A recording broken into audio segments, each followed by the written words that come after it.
Muy buenos días, mis hermanos, Dios les bendiga. Les saludamos en esta preciosa mañana desde mi casa, su casa. Feliz domingo para cada uno de ustedes. Y en esta mañana quiero tomar un minuto para felicitar a todos los graduados de este año 2022. Y al mismo tiempo quiero agradecer al Señor porque esta semana mi hijo Jordan, Nathan, se gradúa de enfermero. Y al Señor sea toda la gloria que lo ha llevado en este curso hasta graduarse para la gloria del Señor con una A. Es un orgullo y un honor para nosotros y una gratitud enorme para el Señor, para su Santo Espíritu que le ha ayudado en esta aventura, gloria al Señor, y que le va a ayudar el resto de su vida porque esta carrera apenas comienza, gloria al Señor. Así es que hoy vamos a estudiar el voto de Jefté.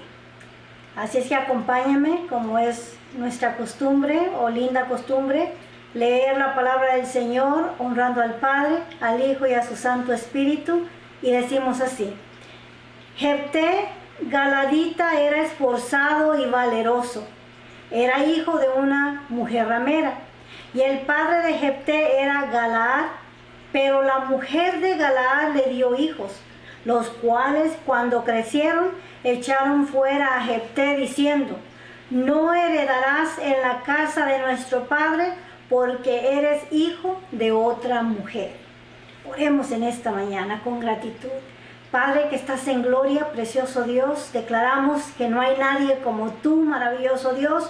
Tú eres el único Dios poderoso y soberano, merecedor de gloria y merecedor de honra. Y en el nombre de tu Hijo Jesús nos acercamos delante de ti para agradecer por tantos favores que hemos recibido de tu mano, maravilloso Dios, para pedirte en esta mañana que añadas bendición a tu palabra, Señor, porque ya es bendita. Agradecemos por este tiempo y este momento en el cual tú nos permites abrir tu palabra para escuchar, Señor del cielo, tu consejo. Glorifícate una vez más en una forma especial en medio nuestro, como solo tú sabes hacerlo. Y la gloria es siempre para el Padre, el Hijo y el Espíritu Santo. Todo te lo agradecemos y te lo pedimos en el nombre de Jesucristo nuestro Señor. Y todos decimos amén. Amén. Gloria al Señor. Pues hoy vamos a ver la participación de Jefté como juez de Israel. Él se va a agregar también a los jueces de Israel. Y también vamos a mirar un voto innecesario, ¿verdad?, que él hace en este capítulo. Vamos a tratar de mirar el capítulo completo con la ayuda del Señor. Y la semana pasada pues dejamos a Israel una vez más, ¿verdad?, clamándole a Dios y pidiéndole ayuda dentro de ellos, a pesar de que se habían entregado a la idolatría y estaban sirviendo a los ídolos y habían puesto su confianza en otros dioses. Sabían muy dentro de ellos que no había manera de que ellos los pudieran salvar de sus enemigos. Estaban siendo oprimidos una vez más por los amonitas que estaban ahí amenazando su libertad, ¿verdad? Así es que clamaron al Señor y el Señor les reclamó su infidelidad, les dijo: ¿por qué no le claman a los dioses a los cuales ustedes están sirviendo? Pero leemos, ¿verdad?, ahí en el verso 16 que dice que él fue angustiado a causa de la aflicción de Israel. Dios no pudo resistir mirar el sufrimiento de su pueblo, como estoy 100% segura que tampoco el Señor puede resistir mirar tu aflicción o tu tribulación. Y así como el Señor levanta a Jefté como libertador del pueblo de Israel, así también Jesucristo fue enviado como el libertador nuestro para librarnos de nuestra aflicción o de nuestra opresión. Gloria al Señor. Ahora, el pueblo de Israel hizo algo importante. Renunció a sus ídolos, quitó a sus ídolos. Entonces fue que el Señor en su misericordia pudo ayudarlos, gloria al Señor. O sea que tal vez también nosotros necesitamos primero que arreglar nuestra vida para que así el Señor nos abra las puertas que se han cerrado a causa de la desobediencia, a causa de no servirle al Señor con un corazón completo. Gloria a Dios. Y leemos el verso 1 que dice: Jefté Galadita era esforzado y valeroso. En la vida, mis hermanos, se necesita ser esforzados para alcanzar en verdad lo que deseamos. Con la ayuda del Señor tenemos que ser esforzados. Y aquí hay un hombre esforzado y valeroso, que era hijo de una ramera, dice el verso, y el padre de Jefté era Galaad. Galaad en sí era una área, un territorio en el este del Jordán, que estaba ocupada por la tribu de Gad. Y ahí había un monte llamado Galaad. El padre de Galaad le puso el nombre a su hijo conforme se llamaba el monte, ¿verdad? Hay gente que le pone a su hijo hija Georgia o América, ¿verdad? Les ponen el nombre de un territorio. A Galaad se le puso su nombre en honor a este monte que se tenía, el monte de Galaad, ¿verdad? Ahora dice ahí que Galaad tuvo un hijo con una ramera, ¿verdad? Podemos mirar tal vez la indicación de que este Galaad tuvo a Jefté antes de casarse, o sea que tuvo a su hijo fuera del matrimonio con una ramera, porque si leemos ahí el verso 2 dice: pero la mujer de Galaad le dio hijos, los cuales cuando crecieron echaron fuera a Jefté, diciéndole: no heredarás en la casa de nuestro padre porque eres hijo de otra mujer. Obviamente, ¿verdad? Había crecido Jefté solo con su padre. Más adelante Galaad se casa y pues tiene nuevos hijos con su esposa, y cuando crecieron se sintieron amenazados, ¿verdad? Por la herencia. No querían compartir la herencia con Jefté, sabiendo que la ley decía que la porción primaria era para el hijo primogénito, que era Galaad, y lo echaron fuera de su casa, ¿verdad? Lo corrieron, en otras palabras. Dice el verso 3: huyó pues Jefté de sus hermanos y habitó en tierra de Tob, y se juntaron con él hombres ociosos, los cuales salían con él. En sí Jefté se desvaneció, ¿verdad? No lo vieron más, se fue a morar a la tierra de Tob, y se nos dice, según los comentarios, que esta tierra estaba cerca de Siria, una área pagana con costumbres paganas. Esto es importante mirar en el ambiente en el cual Jefté está creciendo, ¿verdad? Se fue a otra área que tiene un tremendo trasfondo pagano. Ahora, obviamente podemos mirar que Jefté ya muestra rasgos de liderazgo, porque se le han unido a él hombres, ¿verdad? Que en esta ocasión la Biblia dice hombres ociosos o bandidos o malandros, ¿verdad? Fueron los que se fueron uniendo a él y comenzaron a seguirle. Ahora, en sí, para poder entender, este Jefté se convirtió en el Robin Hood de aquella tierra.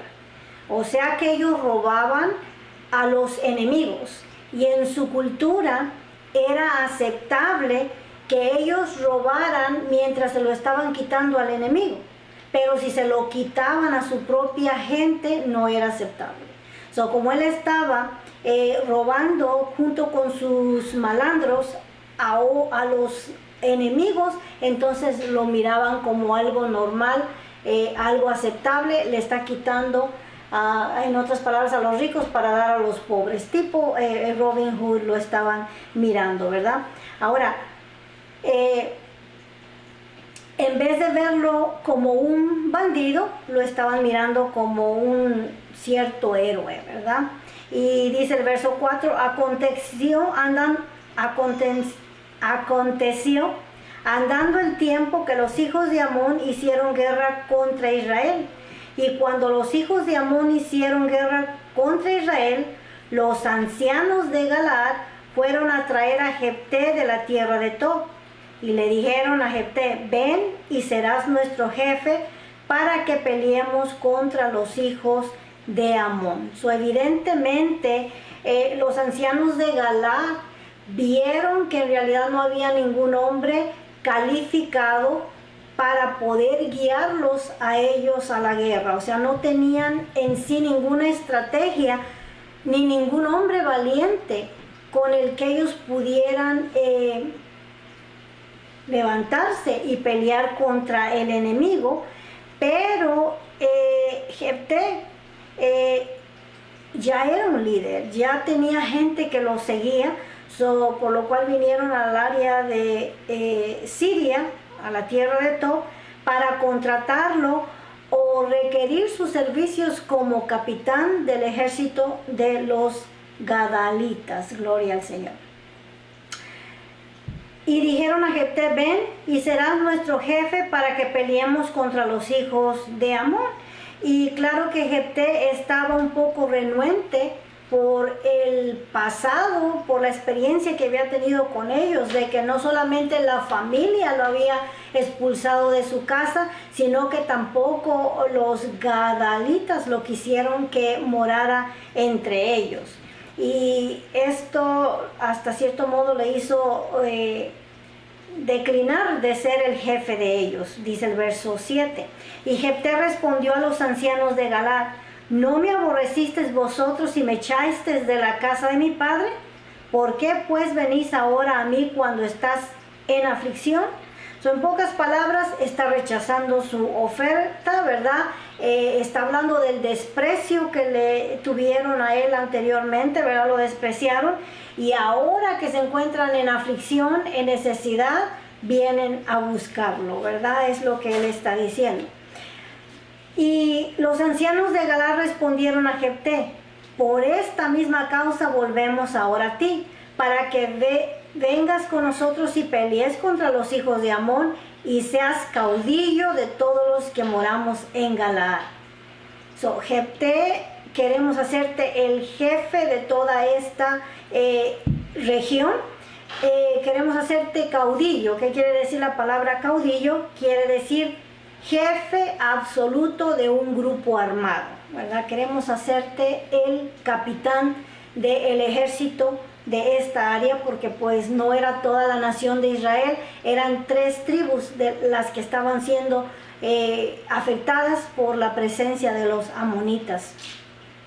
Dice el verso 9: Jefté entonces dijo a los ancianos de Galaad: si me hacéis volver para que pelee contra los hijos de Amón, y Jehová los entregare delante de mí, ¿seré yo vuestro caudillo? O sea, déjenme ver, dijo Jefté, si les estoy entendiendo lo que me están proponiendo. Quiere decir que si yo voy y peleo y gano la batalla contra los amonitas, entonces yo seré el jefe de todos ustedes. Fue una oferta tentativa, ¿verdad?, la que se le hizo a Jefté. Y a ellos le aclararon, ¿verdad?, que esa era su intención, en realidad que su propuesta era seria. Y miramos aquí, mis hermanos, que cómo Dios no discrimina, ¿verdad? Siendo este joven un hijo de una prostituta, sin embargo, su pasado no tiene que afectar su futuro o la manera en la cual Dios lo quiere usar, ¿verdad? Dios no discrimina, gloria al Señor. Ahora Jefté, el bastardo, va a terminar siendo el líder de todos ellos. El verso 10 dice: los ancianos de Galaad respondieron a Jefté: Jehová sea testigo entre nosotros si no hicimos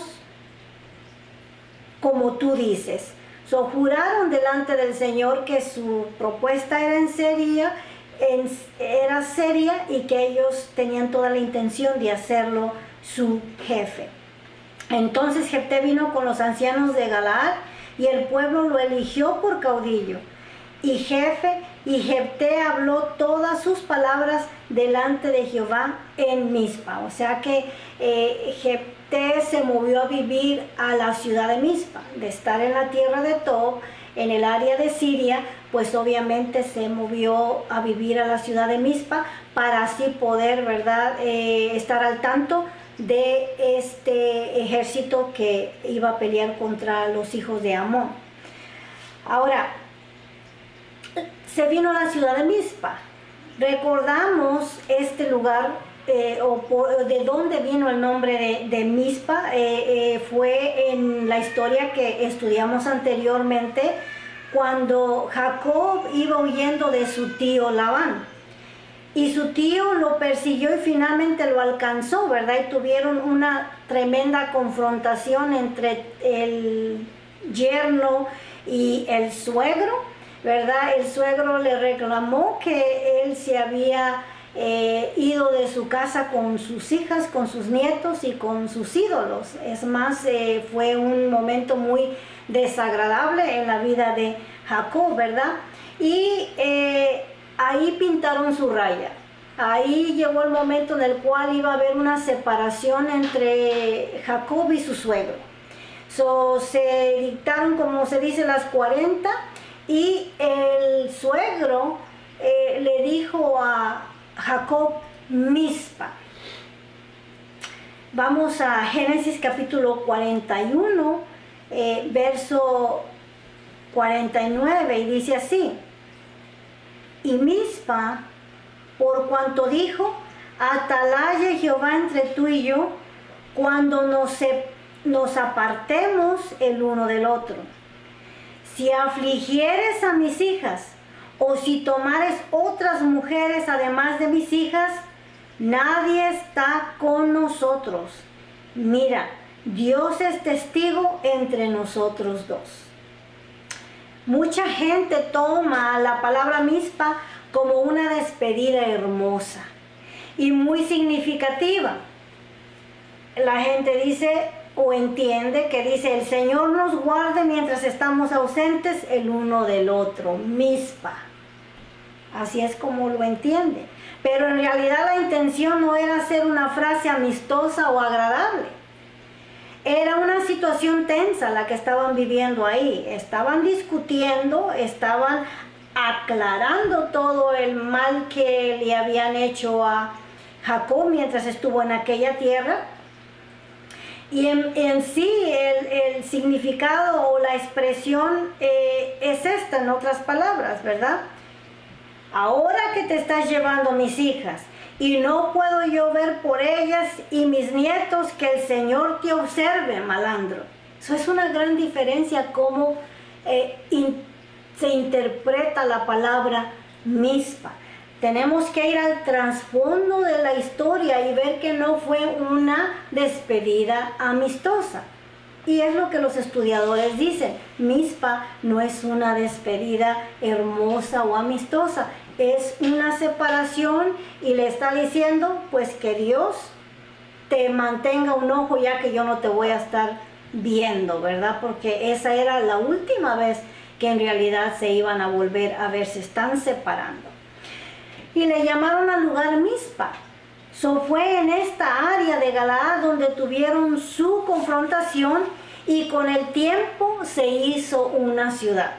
Ahí era solamente el paraje donde ellos llegaron y se enemistaron, pero más adelante esta fue una ciudad y le llamaron Mizpa. Ahora, Mizpa era la sede en la que Jefté tenía su oficina, o donde estaba su casa, y desde ahí estaba gobernando a estas 3 tribus que estaban siendo oprimidas. Amén. Dice el verso 12: y envió Jefté mensajeros al rey de los amonitas, diciendo: ¿qué tienes tú conmigo, que has venido a mí para hacer guerra contra mí? Ahora que Jefté oficialmente ya es el líder de estas tribus, también tiene la autoridad de actuar y de preguntarle al enemigo: ¿por qué estás en nuestro territorio? ¿Qué buscas con nosotros o qué quieres de nosotros? ¿verdad? Hemos dicho en muchas ocasiones que antes de delegar tenemos que tener la autoridad. Él no podía delegar hasta que no tuviera la autoridad. Ahora le habían dado la autoridad completa. Amén. En otras palabras, ¿cuál es tu problema? Que has venido a mí para hacer guerra contra mi tierra. Este es Jefté declarándole o preguntándole a Amón de su motivo. Y el 13 dice: el rey de los amonitas respondió a los mensajeros que Jefté había enviado. Por cuanto Israel tomó, esta fue su excusa, por cuanto Israel tomó mi tierra cuando subió de Egipto, desde Arnón hasta Jaboc y el Jordán, ahora pues devuélvemela en paz. El problema de Amón era que quería el territorio de regreso. Y dijo, para no pasar a cosas mayores, simple y sencillamente regrésame mi territorio. Ahora,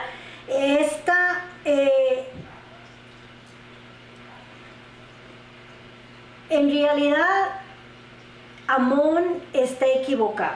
Esta tierra nunca fue de ellos, ni tampoco les perteneció.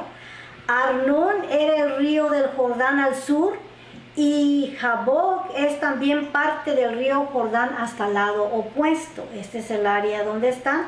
Y en esta área de Jaboc es por donde Jacob cruzó en su regreso a su casa.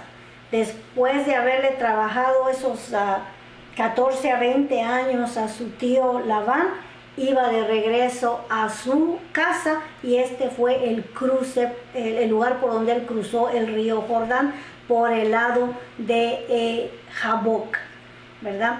Y antes de él hizo que sus primeros criados cruzaran el río, y después pasó a sus mujeres y a sus hijos, y él se quedó antes de cruzar el río, donde él tuvo la experiencia con el ángel, ¿verdad? Leemos ahí en Génesis 32, verso 22.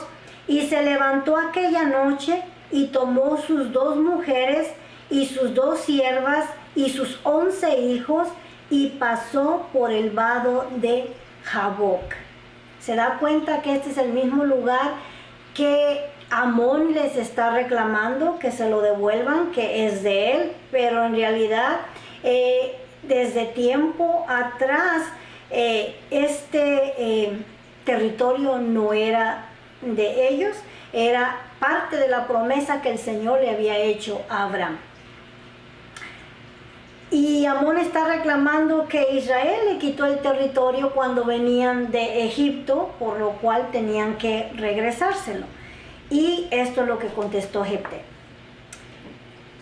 Y Jefté volvió a enviar otros mensajeros al rey de los amonitas para decirle: Jefté ha dicho así. Esto es pura historia y se lo voy a leer.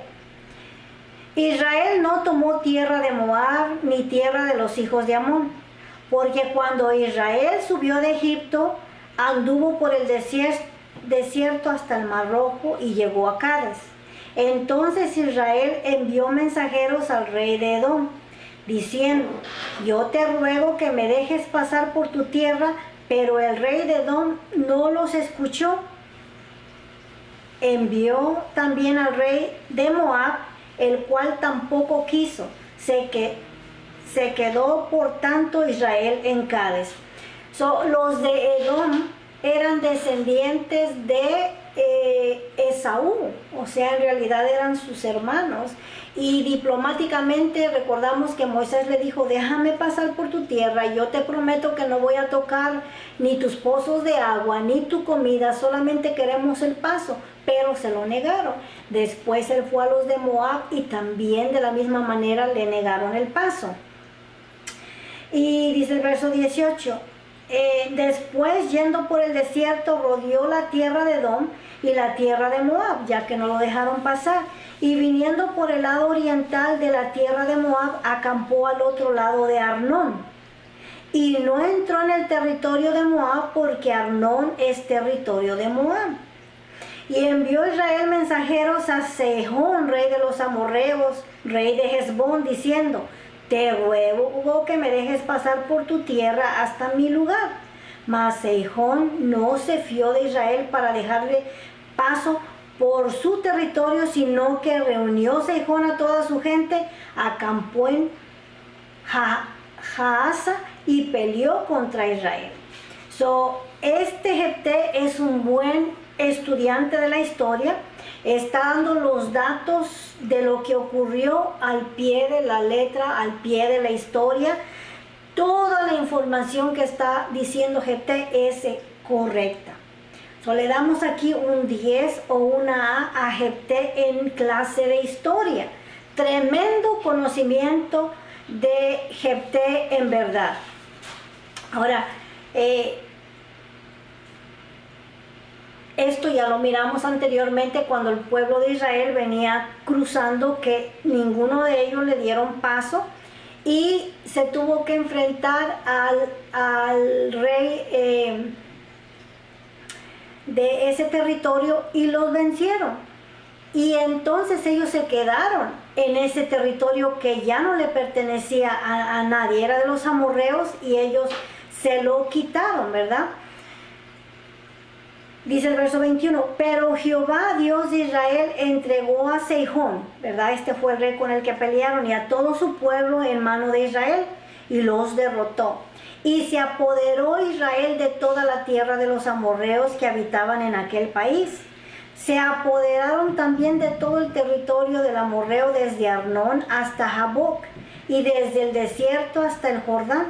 Así que lo que Jehová Dios de Israel desposeyó al amorreo delante de su pueblo Israel, ¿pretenderás tú apoderarte de él?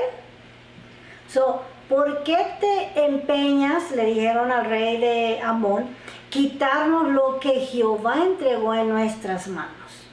Lo que ya Jehová nos dio. Ahora, dice el verso 24, lo que te hiciere poseer Quimos, tu Dios, ¿no lo poseerás tú? Así todo lo que desposeyó Jehová vuestro Dios delante de nosotros, nosotros lo poseeremos. En pocas palabras, ve y apodérate de lo que tu Dios Quimos te haya dado a ti. Pero lo que nosotros tenemos nos lo dio nuestro Dios Jehová. Por tanto, agarra tu parte. ¿Y qué les dio el Dios Quimos? Pues en realidad nada, ¿verdad? Esto es el argumento que están teniendo entre Amón y Jefté. Dice el verso 25, ¿eres tú ahora mejor en algo que Balac, hijo de Zippor, rey de Moab? ¿Tuvo él cuestión contra Israel o hizo guerra contra ellos? Recordamos el incidente que ocurrió con Balac, hijo de Zippor, que se contrató al profeta o al brujo Balaam para que pusiera un hechizo al pueblo de Israel, porque se atemorizó cuando miró que habían vencido al rey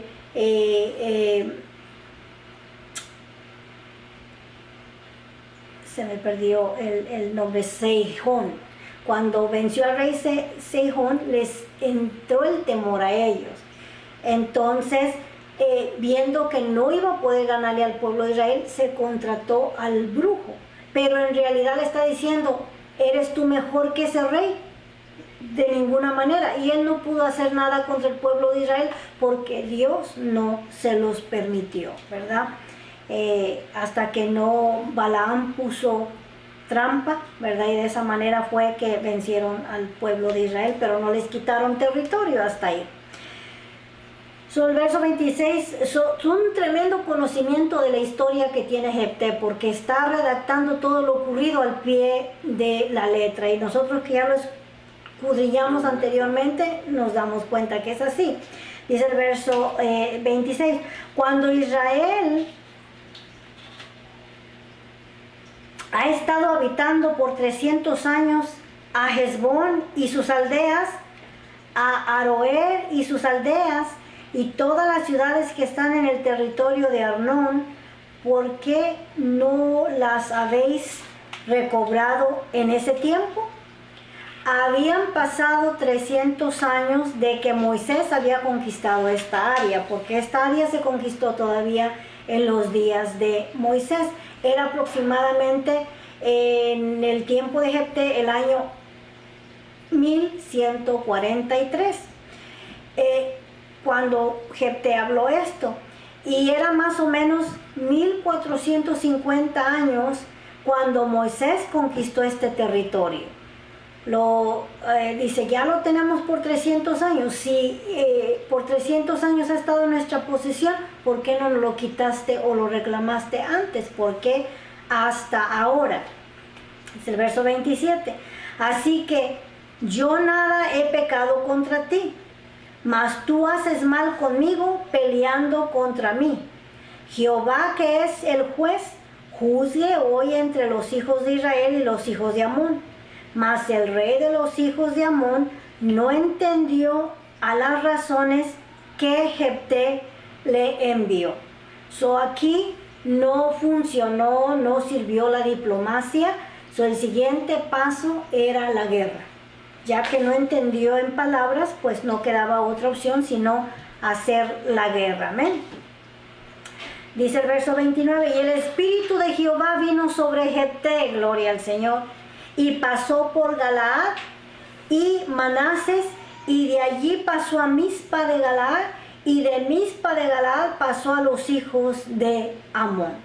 Lo primero es que el Espíritu del Señor vino sobre él. El Señor lo capacitó con su poder para poder hacer su obra. Gloria al Señor. Dice la palabra de Dios que apartados de Dios, nada podemos hacer. Aquí fue investido de ese poder de lo alto para poder salvar al pueblo de Israel.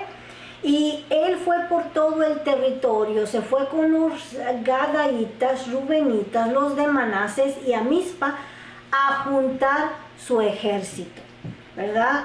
Él era el líder, ahora como líder tenía que armar el ejército que iba a venir contra los hijos de Amón. Y obviamente, ¿verdad? El Señor le da la victoria contra ese enemigo de Amón.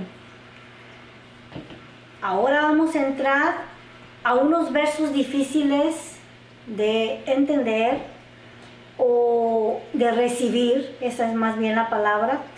Este Jefté, no nos olvidemos que estuvo viviendo en el área de Siria y que creció en una cultura pagana, con prácticas paganas.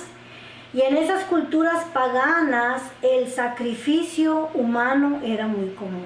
Vamos a hablar del voto que Jefté hizo a la ligera. Ese es el título que le dimos a esta clase, ¿verdad? Ahora, para nosotros que vivimos bajo la influencia o la civilización del oeste, que es una influencia hasta cierto modo judeo-cristiana, ¿verdad? O sea, tenemos otros valores.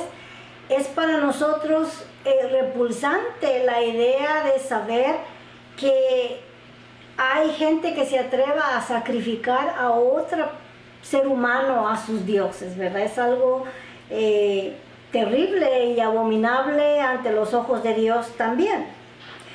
Ahora, la Biblia no aprueba el sacrificio humano. En ningún lugar usted va a encontrar que la Biblia apruebe el sacrificio humano. Por lo contrario, la Biblia condena el sacrificio humano, pero esta era una práctica común entre las otras naciones, ¿verdad? Era algo que era practicado en esas culturas y era aceptable para ellos. Eso lo practicaban en el Medio Oriente, como también lo practicaron los American Indians, como también lo practicaron los mayas, como también lo practicaron los aztecas, para apaciguar a sus dioses o para agradar a sus dioses. Usaban el sacrificio humano, ¿verdad? Ahora en nuestros días el sacrificio humano también se está dando entre las sectas que practican el ocultismo o el satanismo. Eso lo puede usted verificar hablando con cualquier entidad de la policía, ¿verdad? Servicio secreto, la policía, que encuentran señas de sacrificios en algunos lugares baldíos donde ellos se meten a hacer sus rituales paganos, o ya no tienen que esconderse, ¿verdad? El sacrificio humano lo practican, y es algo horrible el solo imaginarse, ¿verdad? Que para agradar a su Dios tengan que sacrificar a un ser humano, ¿verdad? Especialmente en el mes de octubre, en el tiempo de Halloween, ¿verdad? Se encuentran restos de infantes entre adultos que se pierden en ese tiempo para ser sacrificados en sus rituales paganos.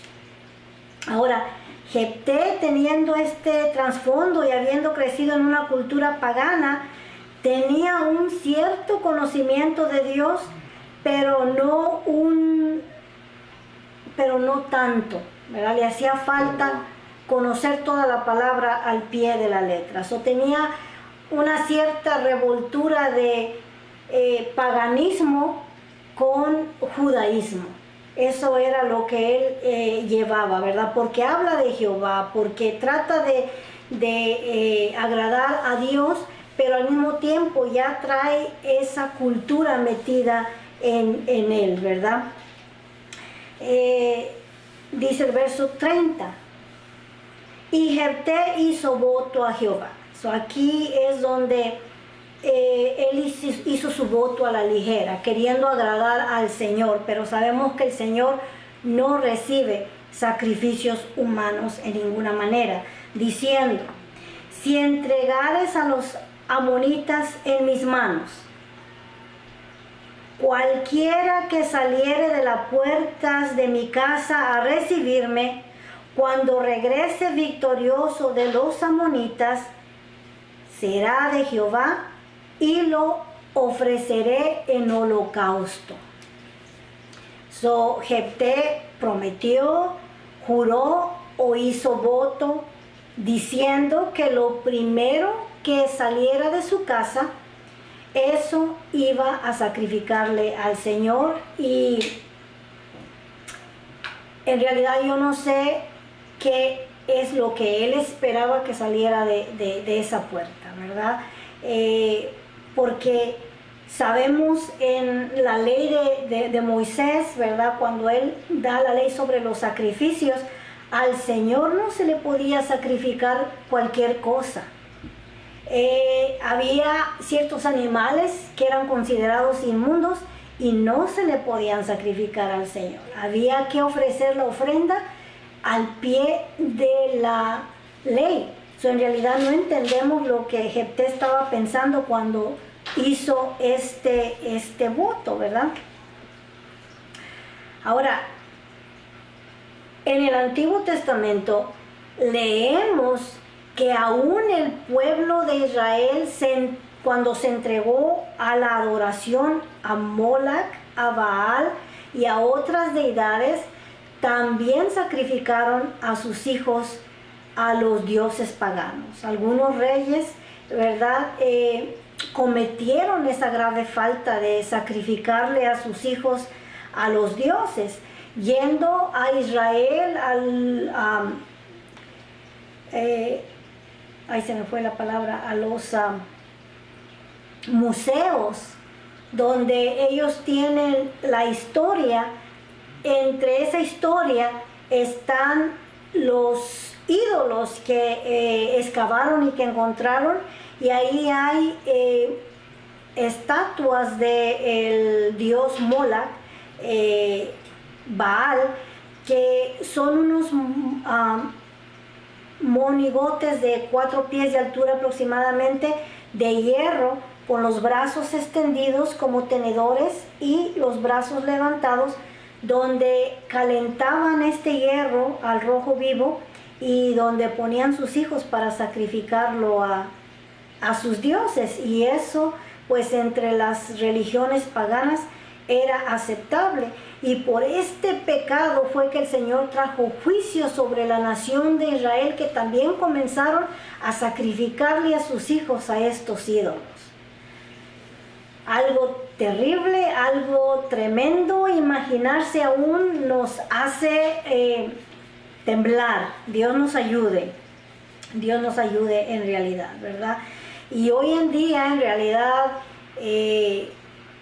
también la nación entera está sacrificando a sus hijos, ¿verdad? Al Dios del placer, en tipo aborto, pero no quiero entrar en ese tema para no salirnos del voto que aquí hizo este Jefté, ¿verdad? Y fue repugnante ante los ojos de Dios, y sigue siendo repugnante ante los ojos de Dios el sacrificio humano. En algunas excavaciones también encontraron niños recién nacidos incrustados en las paredes, porque en esa cultura enterraban a sus hijos vivos en las paredes para cierta protección y amuleto, como lo practican en otros países, poniendo también niños vivos, enterrándolos en las presas, según para buena suerte o para que los guarde, o en fin, las creencias que la gente tiene, cosa que es abominable ante los ojos del Señor. Amén. Así hizo Jefté su voto. Dice el verso 32, y fue Jefté hacia los hijos de Amón para pelear contra ellos, y Jehová los entregó en su mano. Y desde Aroer hasta llegar a Minit, 20 ciudades, y hasta la vega de las viñas, los derrotó con muy grande estrago. Así fueron sometidos los amonitas por los hijos de Israel. Entonces volvió Jefté a Mizpa, a su casa, y he aquí su hija, que salía a recibirle con panderos y danza, y ella era sola, su hija única, no tenía fuera de ella hijo ni hija. Y cuando él la vio, rompió sus vestidos diciendo, ay, hija mía, en verdad me has abatido, y tú misma has venido a ser causa de mi dolor, porque le he dado palabra a Jehová y no podré retractarme. Conocemos lo que dice la palabra del Señor acerca de los votos. Dice, cuando hagas voto a Jehová, no tardes en cumplir, porque Jehová demandará de tu mano lo que tú has prometido. Eso lo declara la palabra del Señor. Ahora, también el Señor declara en su palabra que hay una salida para el hombre que hace un voto a la ligera, o en el Antiguo Testamento había salida para un hombre que hacía un voto a la ligera. Y como dije otra vez, si Jefté no tenía más hijos, solamente una hija, y por lo regular en la costumbre de ellos, cuando se ganaba una guerra, eran las jóvenes, eran los hijos los que salían con pandero y con danza a celebrar la victoria. ¿A quién él esperaba que iba a salir de aquella puerta? ¿A su esposa? ¿Su suegra? ¿Un burro? En sí fue un voto hasta cierto modo tonto y a la ligera, ¿verdad?, el que él hizo. Y he aquí el problema de no conocer la ley de Dios, ¿verdad?, al pie de la letra, porque aunque vimos que Jefté se sacó un 10 en historia y que conocía la historia de Israel al pie de la letra, él ignoraba la ley de Dios completamente. Y podemos también deducir que podría ser por lo que leímos la semana pasada en Jeremías, donde nos dice que en ese tiempo no había sacerdote, o el sacerdote no estaba haciendo su trabajo en medio del pueblo de Israel. No había quien sacrificara ni había quien les enseñara la ley de Dios. La falta de conocimiento le hizo, ¿verdad?, hacer este voto o cumplir con este voto, ¿verdad? Yendo a Levítico es donde encontramos que había una salida para que él quisiera un voto a la ligera. Leemos en el capítulo 27, verso 1. Habló Jehová a Moisés diciendo: habla a los hijos de Israel y diles: cuando alguno hiciere especial voto a Jehová, según la estimación de las personas que se hayan de redimir, lo estimarás así. En cuanto al varón de 20 años hasta 70, lo estimarás en 50 ciclos de plata, según el ciclo del santuario. Y si fuere mujer, la estimarás entre 30 ciclos. Y si fuere de 5 años hasta 20, al varón lo estimarás en 20 ciclos y a la mujer en 10 ciclos. Esta jovencita, hija de Jefté, podemos decir que estaba entre 5 años y 20 años. En realidad lo que Jefté tendría que haber pagado al templo del Señor eran 10 ciclos, y con eso él hubiera pagado con su voto. Porque también sabemos que ese mismo capítulo habla, ¿verdad?, de que el primer hijo tenía que redimirse, porque el primogénito de toda familia le pertenecía al Señor. Se le tenía que ofrecer al Señor, y con eso no estamos diciendo que tenía que sacrificarlo, no. Lo que tenía que hacer es ir a pagar los ciclos que se requerían, y ese hijo te lo llevabas a tu casa, era tu hijo, pero ya lo habías redimido. Era del Señor, pero se lo compraste de nuevo. Jefté, que había ofrecido su hija en holocausto, o lo primero que saliera de esa puerta, también podía pagar los 10 ciclos de plata y redimir a su hija. Pero he aquí la falla de no conocer la ley del Señor al pie de la letra y de haber sido influenciado por la cultura pagana en la cual él se crió o vivió. Amén. Ahora, dice: porque le he dado palabra a Jehová y no podré retractarme, dijo Jefté. Y ella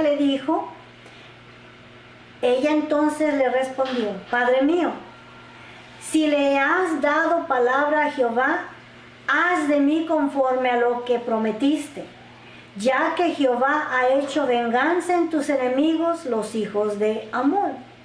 E interesante y admirable a la jovencita por el apoyo y por la obediencia a su padre, aunque su padre no estaba bien en lo que había hecho. Miramos el sometimiento, la voluntad de decir: pues si lo hablaste, hazlo.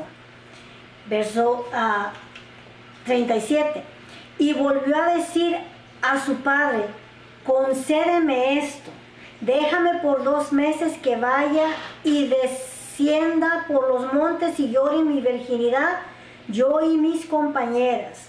Ella pidió un tiempo a su padre en el cual ella pudiera, en pocas palabras, hacer luto por su futuro, por su virginidad, que en realidad era lo que ella estaba ofreciendo al Señor, ¿verdad? Dice el verso 38. Él entonces dijo: ve, y la dejó por 2 meses. Y ella fue con sus compañeras y lloró su virginidad por los montes. Pasados los 2 meses volvió a su padre, quien hizo de ella conforme al voto que había hecho, y ella nunca conoció varón. He aquí, mis hermanos, donde está la respuesta para nosotros. Se preguntará: ¿la sacrificó o no la sacrificó? ¿Verdad? Como él había prometido. Y dice: y ella nunca conoció varón. Aquí está nuestra respuesta. El voto fue que ella jamás se casaría, y Jefté jamás miraría un nieto. ¿Por qué ella fue a llorar su virginidad? Porque era una maldición cultural el que una mujer no pudiera tener hijos. En realidad ella está llorando el hecho de que jamás conocería un varón y permanecería ¿verdad?, virgen hasta su muerte. Ese era el sacrificio que ella o su padre había ofrecido al Señor, y ella lo aceptó, ¿verdad? Así vivió, se guardó para el Señor. Dice el 39, ya lo leí, ¿verdad? Ahora, hablando de los votos, esto se lo voy a decir rapiditamente ya que el reloj nos está ganando. También Saúl hizo un voto a la ligera, y usted ya conoce la historia. Cuando Jonathan quiso aventurar en fe, él se fue al campamento de los filisteos y le preguntó al Señor, ¿verdad?, que si él tenía el deseo de darle la victoria a él solo y a su escudero, pues se la diera. Y comenzó la guerra contra los filisteos. Ahí comenzaron a matarse, ¿verdad? Mató a 20, dice la palabra del Señor, y siguió matando. Y Saúl tomó lista en el campamento y vio que hacía falta su hijo y hacía falta su escudero, e hizo un voto diciendo, ¿verdad?, que ninguno de sus soldados comiere pan hasta que no hubiere vencido al enemigo. En medio de la batalla, Jonathan se encontró un panal de miel de abeja, metió, dice la palabra del Señor, su espada y la probó, y se le abrieron los ojos también, ¿verdad? Sintió el aliento del azúcar, gloria al Señor, y siguió peleando, y comenzaron a perder la batalla. Entonces volvió a llamar lista Saúl preguntando quién comió, quién rompió el voto que él había prometido, porque tal hombre habría de morir. Y echaron suertes y la suerte cayó en Jonathan. Y Jonathan explicó y dijo: papá, es que cuando tú hiciste el voto yo no estaba presente, yo no sabía. Pues dijo: aunque seas tú, tendrás que morir. Pero los líderes, los capitanes, detuvieron la insensatez o la tontería de Saúl y no dejaron que atentara contra la vida de su hijo. En realidad ese voto no debió de haberse hecho. Si los soldados hubieran estado bien alimentados, hubieran comido, hubieran ganado ese día la batalla. Pero por cuanto Saúl hizo un voto a la ligera, comprometió a toda la nación en realidad. Tenemos que tener cuidado con lo que prometemos. En la ley ya miramos que había una salida, podían redimir a una persona, ¿verdad?, si le habían ofrecido al Señor. En la gracia, nuestro Señor Jesucristo nos dice, ¿verdad?, que no juremos, que no prometamos lo que no podemos cumplir, ¿verdad? Ahora, algo interesante que dijo Jefté: porque he dado palabra a Jehová y no podré retractarme. Él cumplió su palabra. Usted y yo también le hemos dado nuestra palabra al Señor. Le hemos dicho: Señor Jesús, te seguiré todos los días de mi vida. Señor, yo te tomo como mi dueño, Señor y Salvador, y no podemos retractarnos. No podemos fallarle al Señor. Hemos empeñado nuestra palabra, hay que cumplirle al Señor. Mis hermanos, vamos a orar, que el Señor les continúe bendiciendo. Padre que estás en gloria, maravilloso Dios, agradecemos en este precioso día, Señor mío y Dios mío, por tu palabra. Gracias porque nos has recordado, Señor del cielo, que nosotros también te hemos empeñado nuestra palabra de vivir para ti el resto de nuestra vida. Pedimos que tu Santo Espíritu nos ayude, maravilloso Dios, a vivir para ti. Padre, yo te pido en esta mañana que si hubiere alguno enfermo, afligido, triste, necesitado, que tu Santo Espíritu, Señor del cielo, le fortalezca, le levante y le provea para la gloria de tu nombre. Gracias, maravilloso Dios, porque nos has dado, Señor del cielo, otra vez el tiempo y el momento de estar aquí estudiando tu palabra. Bendiga a su pueblo allá donde se encuentre. Todo esto te lo pedimos en el poderoso y santo nombre de Jesucristo, nuestro Señor. Que el Señor les bendiga y les regale otra preciosa semana. Hasta el próximo domingo.